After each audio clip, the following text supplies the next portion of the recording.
Hello, my name is Kirioth, and today we're going to talk about Pyre. And this is, I guess it's technically a review of Pyre, despite the fact that, being absolutely honest with you, I have not yet finished the game. Every now and again, a game comes round whereby you play it and you know immediately that even if the ending isn't perfect, even if the last act goes on a little bit too long, even if the enemies get a little bit repetitive as you play, it's not going to change your mind. You know that this is something that you will end up finishing, and then you will end up finishing over and over again, because you want every possible outcome. You want to explore every part of the world that's been put in front of you, and Pyre is very much already one of those games. Now, as a disclaimer, before we go into this, I think I should probably tell you a little bit about Transistor, which is quite possibly my favourite game of all time. Not just because of how much I enjoy the visual aspect of it, not just because the soundtrack is so good, I own it in about 4 different formats. It's not because the story is perfect, because I don't think it is. And it's not because I think the game is the perfect length or had the perfect ending, because I don't think that's true either.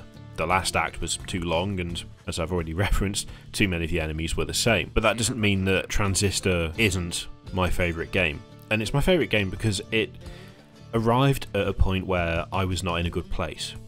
I was quite ill. I was having a fairly serious depressive episode. It wasn't severe, but any depressive episode is serious. And Transistor was one of the things that kind of lifted me out of that, just that kind of dull area where you don't want to do anything. I didn't want to do a lot, but I did want to play Transistor, and I did want to finish Transistor, and it gave me a route out, in a way, of something that I was experiencing that could have been a lot worse had a distraction not come along.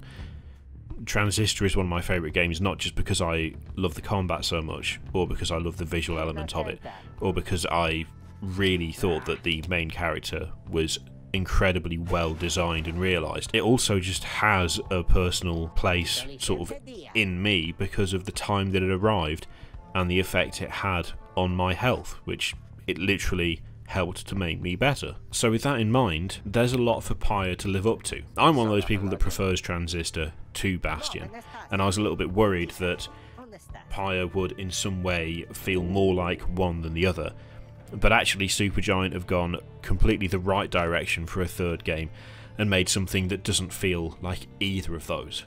Pyre very much has its own personality. It's not an action RPG, it has its own method of telling its story, it has its own combat, and it has its own atmosphere, which is different again to what you experience in Bastion and Transistor. In a way that makes it easier and harder, because if it was closer to Transistor, or if it was similar to Transistor, then I would have just gone, well, I know I'm going to like that, that's brilliant. If it was closer to Bastion, it would be a bit more of a tricky thing to think about, because Bastion was... I enjoyed it, but it didn't have anywhere near the impact that Transistor had, whether that was down to the timing of Transistor or not. Pyre, though, is so much its own thing, but at the same time, it's so completely recognisably Supergiant. Like both Bastion and Transistor, I think it's one of the best looking games that I've seen for a long time. The art style for Pyre is stunning, as Supergiant games usually are.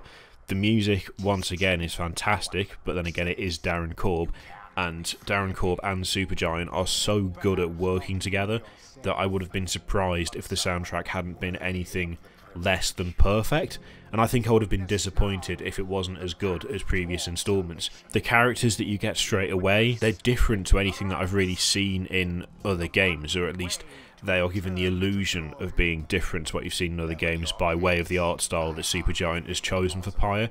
I mean, massive woman with horns and sort of dusky looking dude with a headband is not a unique character design, and yet it feels unique because of the way it's presented. And I have to say straight off the bat that I'm really sorry, Red from Transistor, you've been replaced by Joe Dariel, because Joe Dariel is by far my favourite character. The way that the game handles story is kind of a little bit different, and it took me a little while to get used to. There's a lot of text, there's a lot of reading, that kind of Supergiant flavoured narration that you might be used to from their other games doesn't really exist in Pyre outside of combat. It's limited to combat alone, essentially. There are occasional people that you'll speak to that have a voice, but by and large, you'll hear the kind of mutterings of another language, and then you'll have text at the bottom of the screen telling you what they're saying. And while it does take a bit of adjusting to, and it does have a bit of a visual novel feel, I kind of settled into it quite quickly, and it does admittedly give you the benefit of going at precisely your own pace. If you're not waiting for someone to say something, you can actually maybe not blitz through what's being said to you, but you can take it at whatever rate you want to take it. You can sit there and lazily tap through every 30 seconds, letting the words linger about, or you can just blast through it because you want to get to the next part of the story. It's entirely up to you. You have an amazing book, a wonderfully illustrated book, that gives you background history for the world, which feels quite Transistor to me, that piecing together of information as it comes to you. And the hub that you spend some of your time in, again, it's so beautifully illustrated that you can easily sit there and just look at it for a bit. Pyre has its...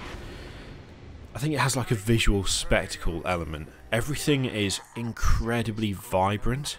Even though you're travelling around a world that is almost hopeless, forlorn, you still don't feel like it's hopeless and forlorn looking at it, because it's so bright and colourful, and there's a million things to stare at on every screen.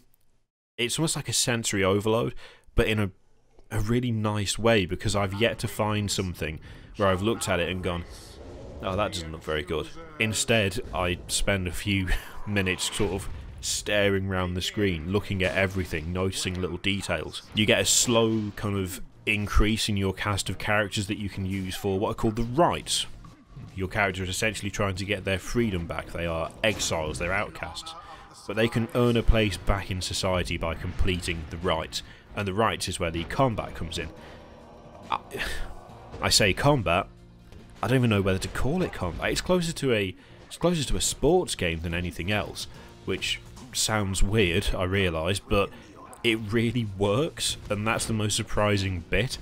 I'd kept away from details about Pyre because I wanted to be surprised, and when I first saw the combat, there's even a moment that I may leave in the background footage. By the way, background footage is only the first hour, there's nothing in there in the way of spoilers. I deliberately made sure that whilst I've recorded all of it, it would just be footage from the first hour, so that if you want to buy the game, or you have bought the game and haven't played it yet, or decide to go and get it off the back of this, you're not going to see anything in there that's going to ruin the experience. Anyway, the combat. It's a sports game. There is a ball in the centre of a court, effectively, and it's 3v3. You can control one character at a time, but you can switch characters at will. Each character's got an aura that surrounds them, and if that aura touches an enemy, they get banished. They do return after a short time, but that means you're down 1, 2, maybe even 3 people, which is really bad when that happens because there's no one to defend your Pyre. The Pyre is what decides who wins or loses. You start off at the beginning of the game and your Pyre has 100 health, and the enemy's Pyre has 100 health, and whoever goes down to 0 first loses, and you take health off the Pyre by throwing the ball into it. All the different characters have different abilities, so I have a character that can fly, for instance.